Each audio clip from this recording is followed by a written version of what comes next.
Gaami review. ఇదైతే Gaami review ఏది కాదు, micro details analysis break down ఏదైనా అనుకోవచ్చు. ఇప్పుడు చెప్పేవి పూర్తిగా కరెక్ట్ అని అయితే నేను చెప్పలేను, గెస్ కానీ థీరీ కానీ అనుకోవచ్చు దీన్ని. ఇప్పుడు నేను చెప్పేవి సినిమాలో అయితే ప్లెయిన్గా ఏమీ చెప్పలేదు, ఒకవేళ ఆ సీన్లో బ్యాక్గ్రౌండ్ థాట్ ఇదని అనుకోవచ్చని నాకు అనిపించింది. గామి సినిమా చూసిన తర్వాత ఏమైనా అర్థం కాకపోయినా ఇప్పుడు చూసేటప్పుడు ఏ డౌట్ రాకుండా ఉండాలన్నా ఈ వీడియో అయితే చూడొచ్చు. స్పాయిలర్స్ అయితే ఉంటాయి కానీ సినిమాలో అయితే అంత క్లియర్గా ఏం చెప్పనివి, నా గెస్సెస్ అంతే. సినిమాలో అయితే 3 స్టోరీస్ జరుగుతూ ఉంటాయి డిఫరెంట్ టైం లైన్స్లో, కానీ ఆ స్టోరీస్ అన్నీ ఒక పర్సన్కి సంబంధించినవే. 3 టైం లైన్స్ ఒకటొకటిగా చెప్తాను ఇప్పుడు. ఫస్ట్ది ఒక అమ్మ కూతురు స్టోరీ టైం లైను. సెకండ్ది ఒక టీనేజ్ బాయ్ మీద ఎక్స్పెరిమెంట్ చేస్తారు విలన్ సైంటిస్టులు వీళ్ళు. థర్డ్ది విశ్వక్సేన్ది అఘోరాగా. ఫస్ట్ టైం లైన్ ఒక ఊళ్ళో అమ్మ కూతురు స్టోరీ. అమ్మ క్యారెక్టర్ పేరేమో దుర్గ, కూతురు క్యారెక్టర్ పేరేమో ఉమ. ఈ నేమ్స్ కూడా ఒక మీనింగ్ ఉంది, చెప్తాను తర్వాత. సెకండ్ టైం లైన్లోనేమో ఒక టీనేజ్ అబ్బాయి, అబ్బాయి మీద ఎక్స్పెరిమెంట్స్ చేస్తూ ఉంటారు కదా, అక్కడ మనకి నేమ్ ఉండదు, అక్కడ వాళ్ళని సబ్జెక్ట్స్ అని పిలుస్తారు. ఈ టీనేజ్ అబ్బాయికి ఇచ్చిన నెంబర్ ఏంటంటే సబ్జెక్ట్ 333. ఈ 333కి కూడా చాలా మీనింగ్ ఉంది స్టోరీలో, చెప్తాను అది కూడా. మూడో టైంలోనేమో విశ్వక్సేన్ది అఘోరాగా.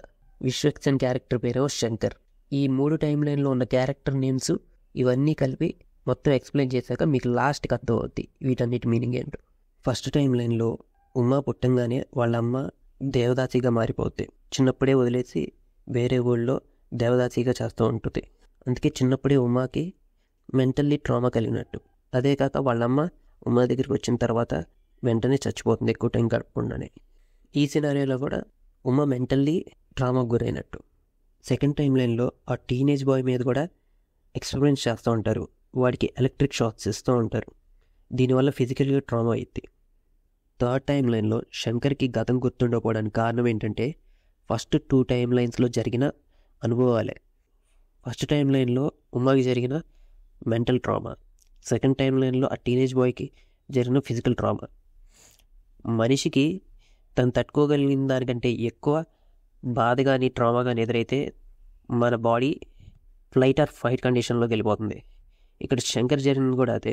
తన బ్రెయిన్ శంకర్ని కాపాడటానికి తన పాత అనుభవాల్ని జ్ఞాపకాల్ని వాల్ కట్టి ఉంచింది బ్రెయిన్లో.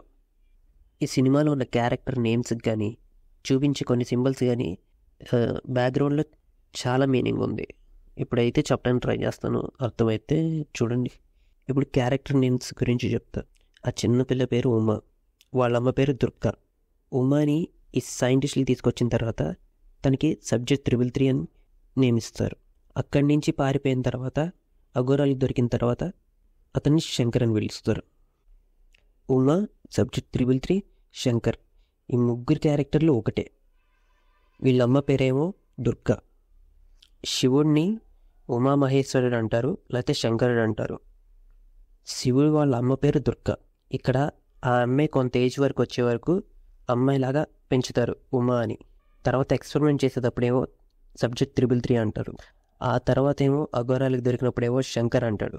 ఉమా శంకర్ ఇద్దరు ఒకళ్ళే, శివుడిలాగా అర్ధనారీశ్వరులాగా.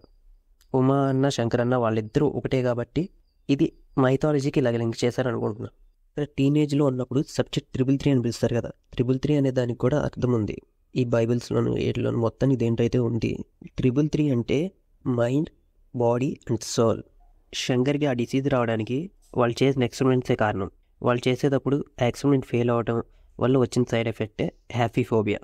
వాళ్ళు ఒక అవుట్కమ్ కోసం చేస్తారు కానీ వాళ్ళ డివైస్ ఫెయిల్ అవ్వడం వలన శంకర్కి ఈ సైడ్ ఎఫెక్ట్ వచ్చింది, వాళ్ళు అనుకున్న రిజల్ట్ కాకుండా. 333కి ఇన్డెప్త్ మీనింగ్ ఏంటంటే ఎవరన్నా భుజం మీద చేసి నేను ముందుకు వెళ్ళమని ధైర్యం చెప్పడమే. కానీ శంకర్కి ఉన్న ఫోబియా వల్ల ఎవరు శంకర్ని టచ్ చేసి ఎంకరేజ్ చేయలేరు. 333 లాస్ట్కి దాని అర్థం ఏంటంటే చేంజ్ అండ్ గ్రోత్ కోసం ఆశిస్తూ ఉన్నారు. వాళ్ళు ఫేస్ చేసిన బ్యాడ్ ఇన్సిడెంట్స్ని, సాడ్ మూమెంట్స్ని యాక్సెప్ట్ చేసి పాజిటివ్గా ముందుకు వెళ్ళటమే 333 అనే దానికి ఇంకొంచెం ఇన్డెప్త్ మీనింగ్ అని ఇంటర్నెట్లో అయితే ఉంది. ఈ సినిమాలో సైంటిస్టులు ఉంటారండి, ఒక కోక్ ఒకటి అబ్జర్వ్ చేశాను, ప్రతి మేల్ సైంటిస్ట్కి ఒక కన్ను ఉండదు, కవర్ చేసి ఉంటుంది. ఏందబ్బా ఏదో సూపర్ పవరా, ఏదో నయ్యి అందరు కన్ను పోయిందా, అట్లా ఇట్లా మైండ్లో మొత్తం ఏదో క్యాల్కులేషన్లు వేసుకుంటా ఉన్నా. చెప్తారు హీరో గాడికి ఇట్లా సూపర్ పవర్ వచ్చింది, వాడు ఇట్లా అంటే అందరు కళ్ళు ఏదో అనుకుంటున్నా. వాళ్ళు చెప్పరు, ఇంకంతే ఓవర్. ఎందుకంటే అంతే, అది జస్ట్ ఇట్స్ క్యూట్ అని పెట్టేసినాం.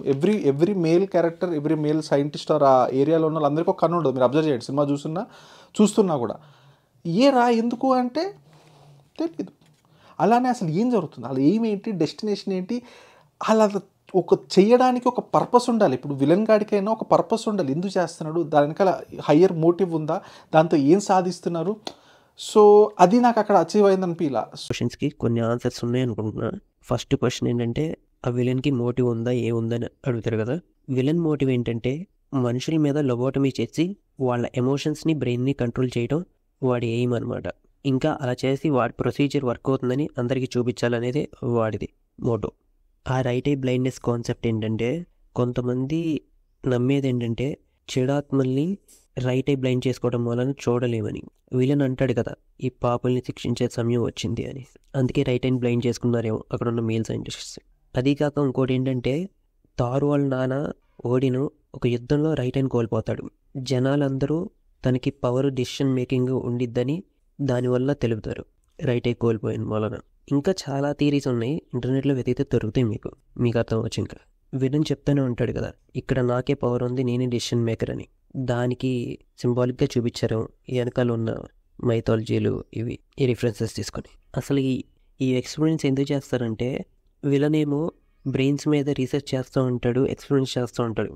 అప్పుడు ఆ జనరల్ వచ్చి ఈ ప్రాజెక్ట్స్ను ఎందుకు ఫండ్ చేస్తాడంటే మన దేశం ఆర్మీ వాళ్ళని ట్రైన్ చేయడానికి అనుకుంటా. ఎందుకంటే వాళ్ళ బ్రెయిన్ని ఎలక్ట్రిక్ షాక్స్తో, కొన్ని సిగ్నల్స్తో ఎనిమిస్కి దొరికిపోయిన తర్వాత కూడా నిజం చెప్పకుండా ఉండటానికి, వాటికి టార్చర్ని భరించి దేశం సీక్రెట్స్ ఏమీ చెప్పకుండా ఉండడానికి ట్రైన్ చేయడానికి అనుకుంటా ఈ ఎలక్ట్రిక్ షాక్ థెరపీ. అదేను ఇంకా హనీ ట్రాప్స్లో పడకుండా ఉండటానికి అయి ఉండొచ్చు. ఇదైతే అది. శంకర్ మెడ మీద ఒక లోగో ఉండేది కదా, అదే ఎక్స్పెరిమెంట్ చేసేవాళ్ళు అక్కడ ఉన్న సబ్జెక్ట్స్ మీద వేస్తారు కదా. ఆ లోగో అర్థం ఏంటంటే బూట్స్ట్రాప్ పారాడాక్స్ అని.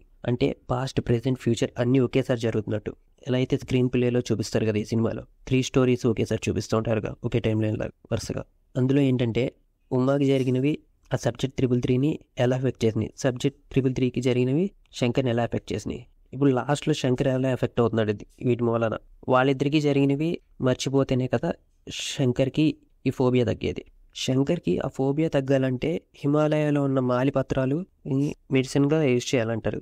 కానీ లాస్ట్లో అది వాడాడో లేదో తెలియదు, కానీ ఈ 2 టైం లైన్లో జరిగిన వాటిని యాక్సెప్ట్ చేయడం మూలన తగ్గిందని నేను అనుకుంటున్నాను. శంకర్కి తన పాస్ట్ తెలియటం మూలన, ఇంకా దాన్ని యాక్సెప్ట్ చేయడం మూలన ఆ ఫోబియా తగ్గుండొచ్చని అనుకుంటున్నాం మరి. ఎందుకంటే ఆ మాలిపత్రాలు వాడటం చూపించారు కదా మనకి, జస్ట్ కట్ పడిద్ది. పాస్ట్ని యాక్సెప్ట్ చేసి ముందుకెళ్ళడానికి ఉపయోగపడిద్ది ఆ మాలిపత్రాలు లేకపోయినా. తనకున్న ఫోబియా తగ్గచ్చని, కర్మని యాక్సెప్ట్ చేస్తే, కర్మ నుంచి తప్పించుకోకుండా. వాళ్ళ గాయాలకు నువ్వు బాధను మోస్తున్నావు. ట్రైలర్లో ఒక డైలాగ్ ఉండేది కదా, వాళ్ళ గాయాలకి నువ్వు బాధను మోస్తున్నావు అని. అంటే తనకున్న పాస్ట్ని మర్చిపోకుండా గుర్తు తెచ్చుకుంటే తనకున్న ఫోబియా తగ్గే ఛాన్స్ ఉందని అక్కడ చెప్తాడు అతను. సినిమా బాగుందా బాగాలేదంటే అది నా వల్ల కావట్లేదు చెప్పడం. ఎందుకంటే ట్రైలర్ నచ్చి సినిమాలో ఏముండిద్దో ఎక్స్పెక్ట్ చేశాను. సినిమాలో నేనేమనుకున్నానో అవే ఉన్నాయి. అలా చూసేటప్పుడు ఇంకా సినిమా ఎందుకు చూస్తున్నాననే డౌట్ వచ్చింది. అనుకున్నదే జరుగుతున్నప్పుడు ఎక్సైట్మెంట్ ఎలా ఉంటుంది, క్యూరియాసిటీ కిల్ ద క్యాట్ అన్నట్టు అయింది నా పని. సినిమా అయితే చూడడానికి చాలా బాగుంది విజువల్లీ. ఇదైతే కమర్షియల్ సినిమా టెంప్లెట్ ఏం కాదు, కొంచెం ఇంగ్లీష్ సినిమాలో చూసామన్నట్టు అనిపించింది. కానీ సినిమా స్టోరీ అయితే డిఫరెంట్. ఈ పారాడాక్స్లు అర్థం కావాలంటే ప్రీ డెస్టినేషన్ అని ఒక సినిమా చూడండి. అదే బూట్స్ట్రాప్ పారాడాక్స్ కానీ, ఆ కాజ్ అండ్ ఎఫెక్ట్ లాగా కానీ అమెజాన్ ప్రైమ్లో అయితే ఉండేది ప్రీ డెస్టినేషన్.